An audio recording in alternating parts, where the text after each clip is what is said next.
Yoji Obara estaba educado para ser el mejor. Asistió a los colegios privados japoneses más exclusivos. Luego estudió leyes y ciencias políticas en una excelente universidad de Tokio. Hablaba perfecto y fluido inglés y para completar su educación pasó un buen tiempo viviendo en los Estados Unidos y en Suecia. Era en apariencia un joven muy amable y simpático y tenía una familia que lo empujaba a progresar. Cuando un poco más grande empezó a disponer de fondos y con el dinero que disponía adquirió numerosos departamentos y una flota de autos carísimos, entre ellos Ferraris, un Rolls Royce y un Maserati. Su fortuna alcanzó por los años 90 $45 millones. Pero mientras el fulgor de su dinero encandilaba a todos, su costado perverso y oscuro se desarrollaba sin límites. Nadie podía imaginar que ese exitoso joven se convertiría en un monstruo desalmado. Quizás la razón para que en las redes haya tan pocas fotos de él y en cambio muchas imágenes de sus víctimas haya sido justamente el dinero con la que blindaba su intimidad. Yoji Obara evitaba siempre ser fotografiado porque tenían demasiado que esconder. Se cree que pudo haber abusado y terminado de entre 150 y 400 mujeres. Fue juzgado por 8 casos y 2 de ellos terminaron en fallecimiento. El de la australiana Carita Ridgway y el de la británica Lucy Blackman.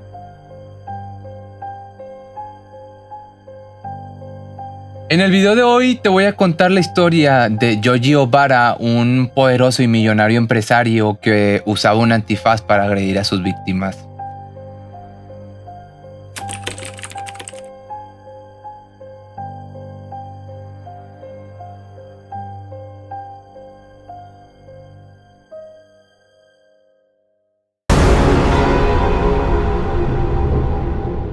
Empecemos con la infancia, con los inicios de este hombre. Obara nació en 1952 en Osaka, Japón. Sus padres eran coreanos y de origen humilde, pero fue durante su niñez que la suerte de la familia cambió radicalmente. Su padre empezó a formar una gran fortuna con dinero proveniente del mundo de los juegos, con máquinas de póker. Así que en pocos años, el destino de la familia giró 180 grados. Ya no había necesidades de ningún tipo y el dinero entraba cómodamente. Los padres empezaron a querer un gran futuro para sus hijos y así fue como Yoji terminó educándose en el colegio privado de Tokio.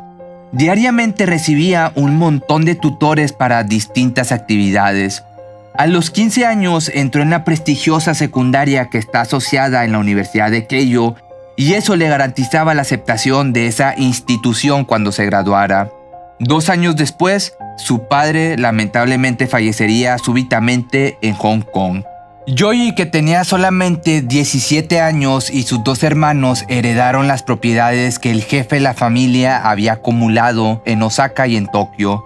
Luego de viajar intensamente por todo el mundo y de graduarse en la Universidad de Keio en Ciencias Políticas y Leyes, Yoji se naturalizó ciudadano japonés y cambió su nombre legal a Seisho Hoshiyama. Quería parecer un japonés de verdad y esconder de esa manera su ascendencia coreana. Esta sería la primera señal que demostraba la inseguridad que formaba parte de su patrimonio psicológico.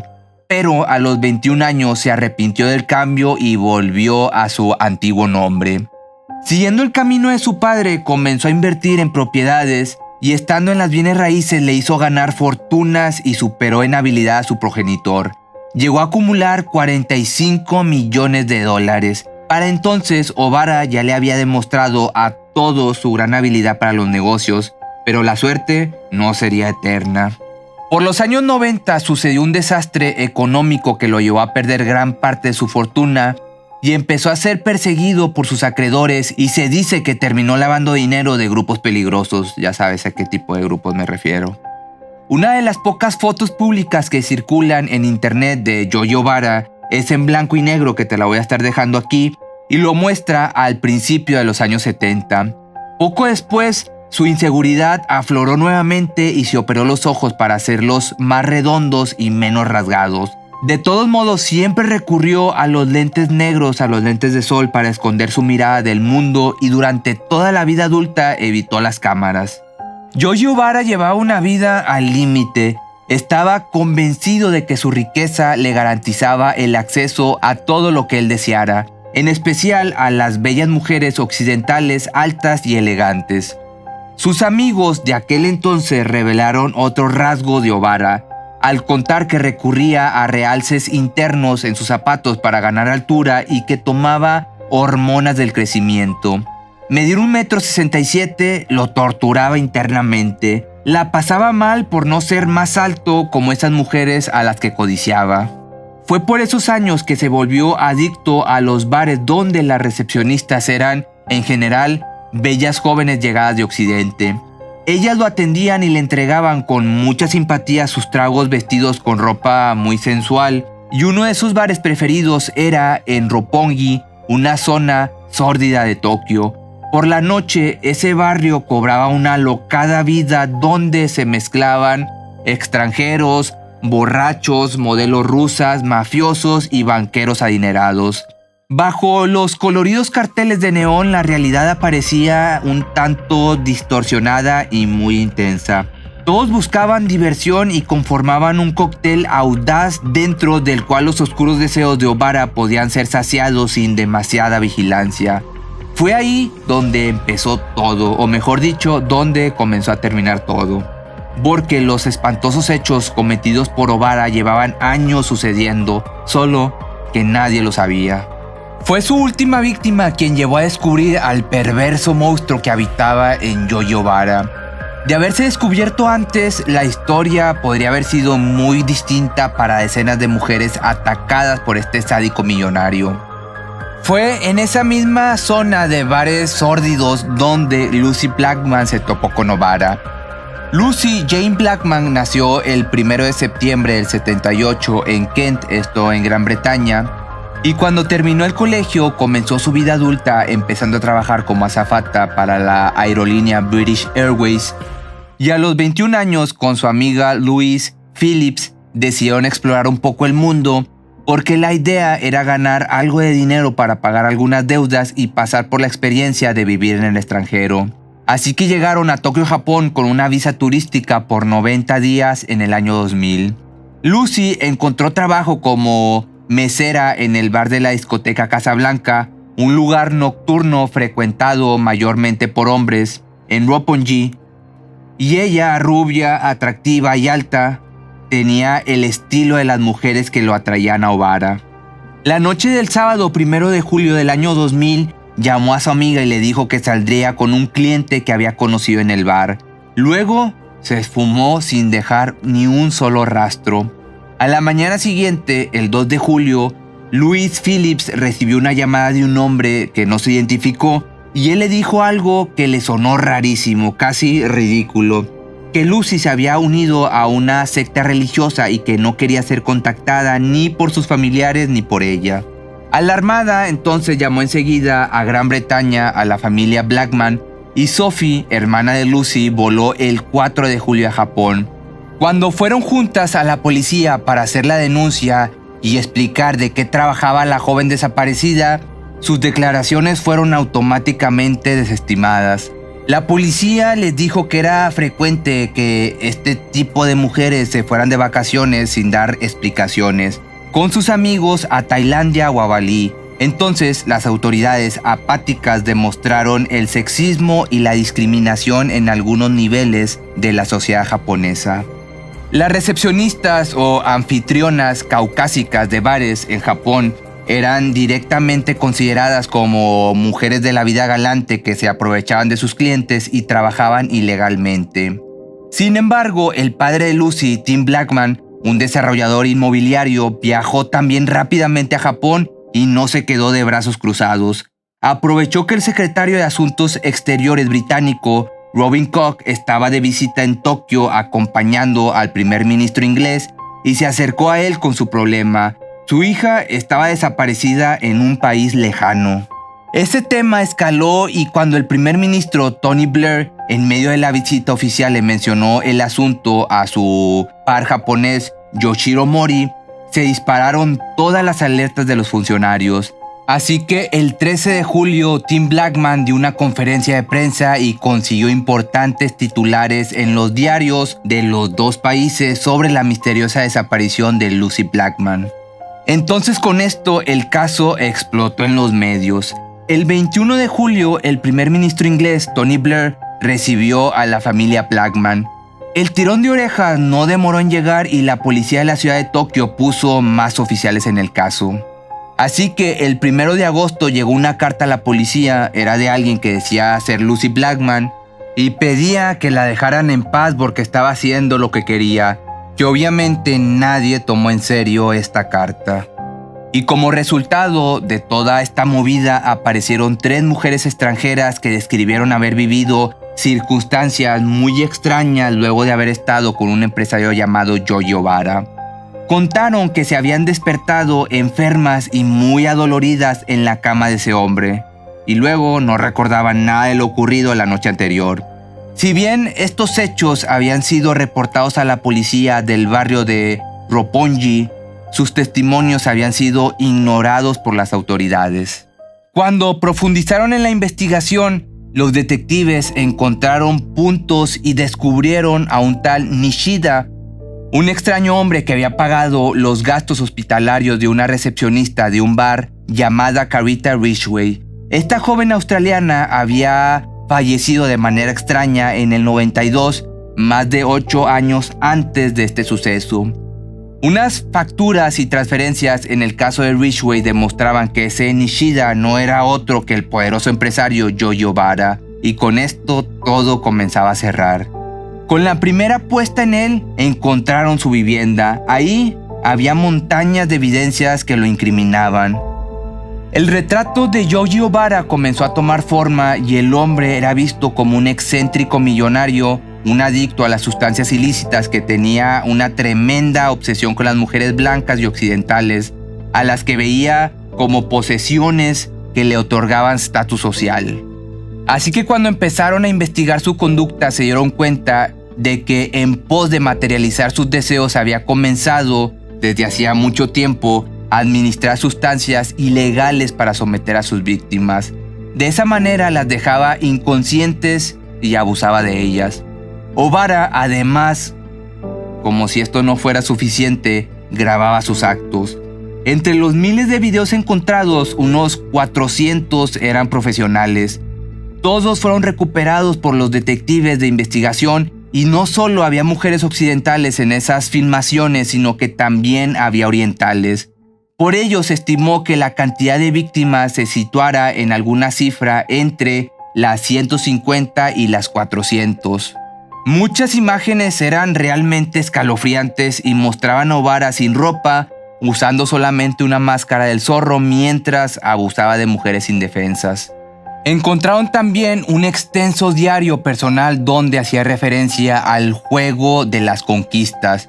Aquí describía sus horrendos actos mientras las jóvenes violentadas no podían reaccionar. En este diario escribió: "Las mujeres son solo buenas para tener intimidad. Buscaré venganza, venganza contra el mundo. Las meseras extranjeras son todas feas, no por su apariencia sino por su mentalidad. Mi objetivo es haber tenido intimidad con 500 personas para cuando tenga 50 años. Pero esto no puedo hacerlo cuando ellas están conscientes". Fue en una de esas hojas íntimas del diario de Obara que apareció el nombre de la joven australiana, Carita Ridgway. Al lado de su mención escribió demasiado cloroformo.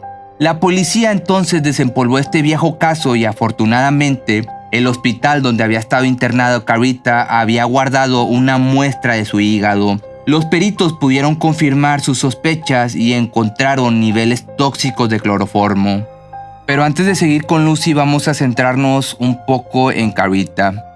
Antes de la desaparición de Lucy había ocurrido muchas cosas más, pero solo tenemos certeza de la historia de la exmodelo y mochilera australiana Carita Simone Ridgway, quien había elegido un barrio más refinado y seguro para trabajar que Lucy. Aún así, no pudo escapar de las garras de Yoji Obara. Carita había nacido el 3 de marzo del 70 en Perth, Australia. Tenía 21 años cuando dejó Clovelly en las afueras de Sydney para viajar a Japón en diciembre del 91. Llegó a Tokio siguiendo a su hermana mayor Samantha, quien había viajado a esa ciudad para vivir con su novio japonés Hideki. Samantha enseñaba inglés en el colegio de lenguas Berlitz y Carita llegó con la idea de quedarse solo unos meses para trabajar y juntar un poco de dinero para sus clases de actuación. Y por otro lado, también quería ayudar a su novio Robert Finnegan a pagar sus estudios de leyes en la universidad. Pero como no encontró trabajo para enseñar idiomas, respondió a un aviso de empleo del diario inglés, el Japan Times, para trabajar en el bar del club Ayakoji de Ginza, un exclusivo barrio de Tokio repleto de boutiques de lujo y restaurantes. Los hombres ricos de negocios visitaban el lugar luego de trabajar todo el día para tomarse unos tragos y practicar inglés con las bellas chicas occidentales. Ellas hacían, de cierta manera, de geishas modernas. Prendían los cigarrillos de los hombres, platicaban, se reían con sus clientes, cantaban karaoke y a veces hasta bailaban para entretenerlos. Sin embargo, las leyes policiales del país prohibían a los hombres tocar o hacerles propuestas indecorosas a las jóvenes dentro del local. Ellas sí podían aceptar copas o invitaciones sociales, pero eso debía ser fuera del bar. Así que en el corto tiempo de trabajo, Carita no tuvo ninguna cita con clientes. Además, ella se cuidaba y evitaba tomar alcohol. Sin embargo, justo antes de la medianoche del viernes 14 de febrero del 92, el día de San Valentín, muchos de los visitantes de ese bar donde Carita trabajaba aceptaron la invitación de Yoji Obara para cenar cerca de ahí, en el restaurante coreano Yakiniku. Carita habría ido con todo el grupo, pero lo que había ocurrido en las siguientes 48 horas era un total misterio. Cuando Samantha, la hermana de Carita y con quien compartía la vivienda, volvió a su casa el domingo por la mañana luego de pasar el fin de semana con su novio, otro compañero del departamento le dijo que alguien había llamado y había dejado un extraño mensaje sobre Carita. La voz en el teléfono anunció que Carita se había ido a pasar el fin de semana afuera con amigos y a Samantha esto obviamente le sonó rarísimo. Cuando en la mañana del lunes seguían sin tener noticia de su hermana, Samantha se preocupó ahora sí seriamente, pero no tuvo que hacer nada porque a las 9 en punto sonó el teléfono. Era un médico del hospital de Hideshima que les dijo que tenía internada a una paciente llamada Carita Ridgway y que estaba siendo tratada por un severo envenenamiento por mariscos. Samantha se dirigió entonces rápidamente al hospital y ahí le informaron que había sido un hombre mayor llamado Akira Nishida quien había llevado a su hermana a urgencias. Ese hombre les había dado el nombre y el teléfono de la joven. También les había dicho que ella había comido mariscos en mal estado en Kamakura, al sur de Tokio, y a pesar de los consejos médicos, Samantha entró a la habitación y se sentó al lado de la cama de Carita. Quería preguntarle dónde había estado, qué había pasado, pero ella estaba profundamente dormida, o bueno, en realidad estaba inconsciente. Así que sus padres viajaron a Japón para estar con sus hijas y escuchaban cómo los doctores debatían si el daño al hígado de Carita podría ser por hepatitis D inducida por el uso de sustancias o por hepatitis C. Así que pocos días después, Carita entró en coma y su piel se volvió de un tono amarillo brillante. Con su familia a un lado, el hospital empezó a intentar un caro tratamiento para el hígado, pero lamentablemente no funcionó y tuvo que ser conectada a un respirador artificial, y con esto todo empeoraba y ellos no podían hacer nada. Extrañamente, ese hombre que había dicho llamarse Akira Nishida llamó a Samantha muchas veces durante esos días.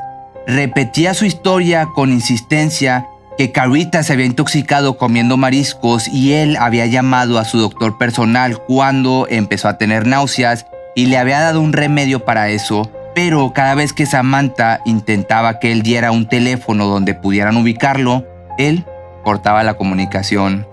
A pesar de que Samantha y su novio Hideki alertaron a la policía de Tokio sobre estos rarísimos llamados, las autoridades no le prestaron atención alguna. No hicieron ningún esfuerzo para intentar localizar a Nishida, que incluso ante la insistencia de la familia, la policía se volvió hostil con ellos. Carita, aún con vida, fue transferida al Hospital Universitario de Mujeres de Tokio y el sábado 29 de febrero del 92, 3 días antes de cumplir 22 años, lamentablemente su cerebro se rindió. La vida de Carita Ridgway había tristemente terminado, dejando a sus familiares desconsolados y con un desconcierto total. Pero Nishida, ese misterioso hombre que resultaría luego ser Yoji Obara, siguió persiguiendo a los seres queridos de su víctima con sus estrafalarias y locas historias. Antes de que la familia abandonara Japón, incluso logró concretar un encuentro con ellos en el mismo hotel del aeropuerto donde estaban alojados. Quería contarles su versión de los hechos. Janet Foster y Nigel Ridgway lo recibieron. Estuvieron sentados frente a él en su propio cuarto, donde solamente los separaba una mesa de café. Aquel extraño personaje hizo una vaga referencia a la Yakuza, el sindicato del crimen organizado de Japón, en un intento por asustarlos antes de contarles una historia bizarra sobre cómo Carita supuestamente se había enfermado luego de comer ostras. Hasta que finalmente los sorprendió diciendo: «Yo amaba a su hija y hubiera querido pasar mucho tiempo más con ella». Todo esto mientras sacaba un collar de diamantes y un costoso anillo que había comprado para regalarle a Carita en su cumpleaños. Que esto dijo que se lo quería regalar a ellos y aparte se ofreció a pagar el funeral. Que por el otro lado los Ridgway estaban totalmente desolados y no entendían nada de lo que este hombre decía. Annette recordaría años después cómo este hombre transpiraba profundamente y se secaba la cara con un pañuelo todo el tiempo. Estos padres devastados sabrían 8 años después que habían estado hablando amablemente con el abusador y el culpable del fallecimiento de su hija. Tiempo después, los padres de Carita admitieron que ellos debieron haber hecho una autopsia, pero confesaron que simplemente estaban sobrepasados por las circunstancias y por el dolor como para pensar correctamente. Así que pasaría mucho tiempo hasta la desaparición de Lucy Blackman para que se supiera algo más. Así que 9 años después, esto en enero del 2001, Annette y Samantha volvieron a Tokio para identificar a ese hombre del collar de diamantes que había ido al hotel a verlos. Los recibos de la transferencia de Yoji Obara a la cuenta que tenía en Japón Samantha Ridgway y que fueron encontrados en la casa de Obara luego del crimen de Lucy Blackman lo vincularon definitivamente con el abuso y el fallecimiento de Carita.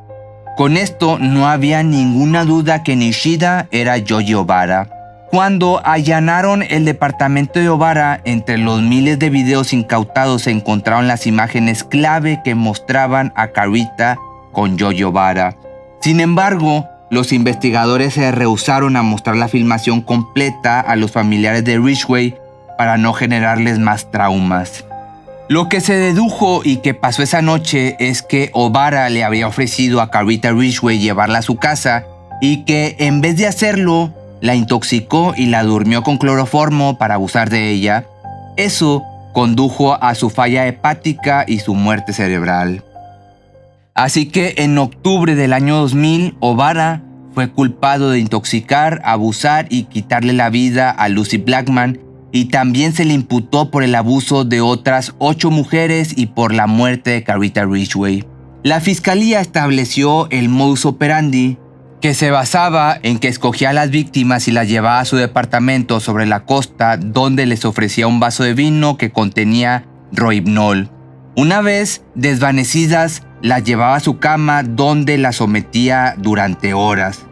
Cuando empezaban a despertarse, usaba un trapo mojado con cloroformo para seguir con sus abusos y, por supuesto, filmaba todo. Muchas de ellas se despertaban tan intoxicadas que creían la historia que Obara les relataba, que se habían desmayado bebiendo de más y él les daba dinero y les aconsejaba tomarse unos días fuera del trabajo para poderse recuperar de la borrachera. Sin embargo, mientras se destapaba esta oscura trama, el 9 de febrero del 2001, el cuerpo destruido de Lucy Blackman fue descubierto en una zona que ya se había rastreado sin éxito, en Miura, Kanagawa, a unos 50 kilómetros al sur de Tokio, a unos centenares de metros del departamento de Ovara llamado Mar Azul, dentro de una caverna frente a la costa del mar. Ahí encontraron los restos de Lucy. El cuerpo de la víctima había sido separada en 8 pedazos que habían sido dispuestos en bolsas de plástico. Su cabeza había sido colocada en concreto y se cree que para esto Ovara utilizó una motosierra, pero que luego curiosamente desapareció. De todas maneras, la policía pudo encontrar el recibo de esta compra.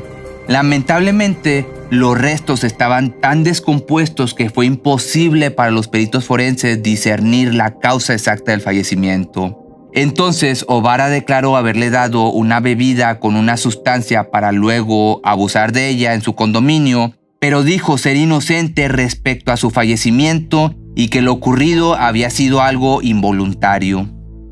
Finalmente, el juicio comenzó el 4 de julio del 2001. Ovara evitó mirar a los familiares de sus víctimas y en cambio mantuvo la vista fija en sus papeles. Durante la audiencia salieron a la luz más rasgos de la personalidad del sádico personaje. La primera vez que había quedado constancia de algún problema de Ovara con la ley había sido en el 98, cuando fue sorprendido vestido de mujer en unos baños intentando filmar a las que entraban a utilizarlo.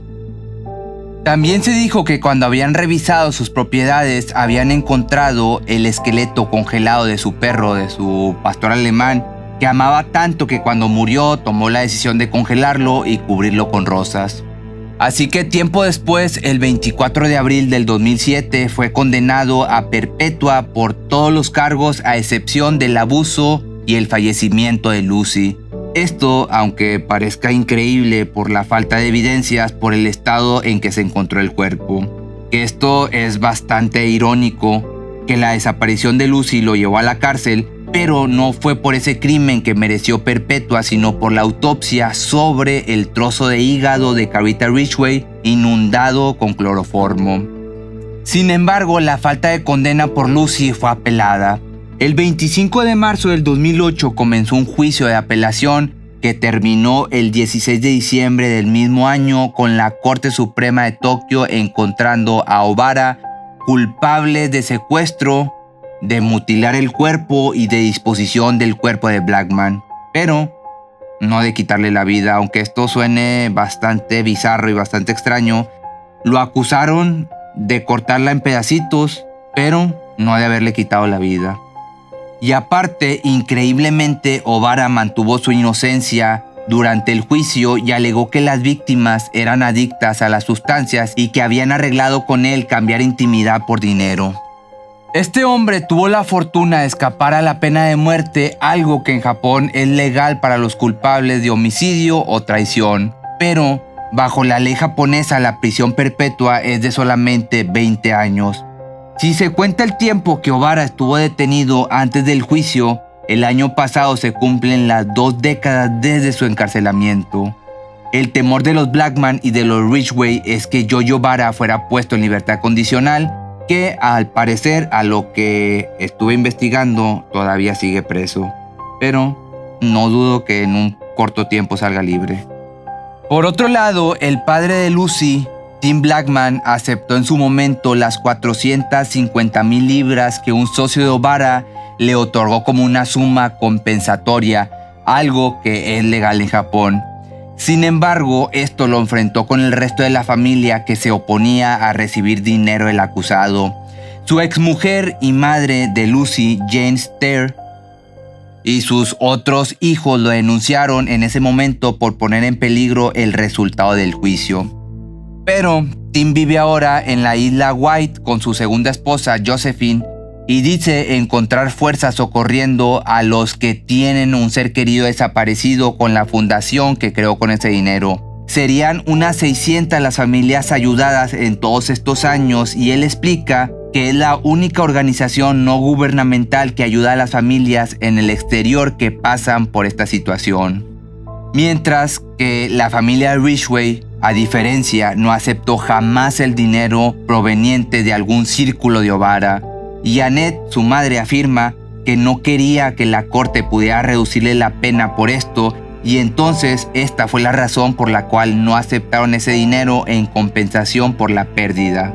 Aparte, eso iba a requerir que ellos firmaran un documento diciendo que la razón por la que Carita había perdido la vida era porque el hospital no la habían tratado correctamente. Finalmente, de Yoyo Vara se sabe muy poco hasta el día de hoy, solo que tiene 68 años y que, como te decía, lo que marca la ley japonesa es que podría ser puesto en libertad en poco tiempo. Si te gustó este video, no olvides seguirme en mis redes sociales y seguirme en mi nuevo canal secundario de YouTube como ¿Sabías qué? By Pepe Misterio. Mi nombre es Pepe Cerecero y esto es Pepe Misterio.